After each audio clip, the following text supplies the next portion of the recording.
Now we need to figure out action at the 12th fret.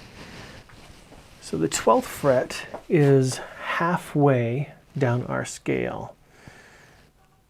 I want to shoot for about 2.5 millimeters on the low E and 2 millimeters on the high E.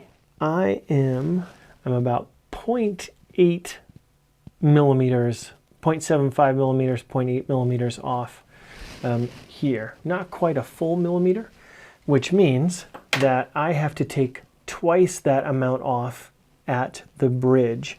So I'm going to be at 1.5 millimeters at the bridge that I need to take off, because if we're half our scale length, that means we're at a 2-to-1 ratio. So whatever the amount is that I take off on the saddle, then half of that is going to be measured here. So if I take off 1 millimeter at the saddle, that means I drop 0.5 millimeter at the 12th fret. And since I need about 0.75, 0.8 to be dropped here, I need to take twice that at the saddle, which means that I need to take off about a 1/16. So I am going to loosen up the strings now, because I need to get this saddle out of here.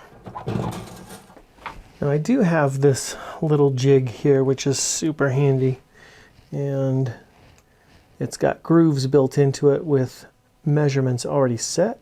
So I'm going to take a planed pencil so I get a nice sharp line, and I need to take off about 1.5 millimeters, just over 1.5, and that's a 1/16. So I'm going to draw my line right at that 1/16. So I am going to take it right up to that line, and I'm going to do that on my sander, and I'll be right back. All right, this is now sanded down, and I'll put it back in the saddle slot, and we will double check.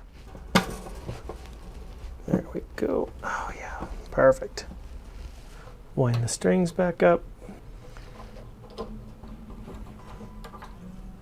Okay, now I'll tune this back up, and I'll double check at the 12th fret. Now that the saddle is shaped, I'm going to measure this again at the 12th fret. We are just about 2.5 millimeters there, and right at 2 millimeters on the high E. So we're good there. That sounds pretty good. Now we just have to check the intonation as our final step. So we will check that out in the next video.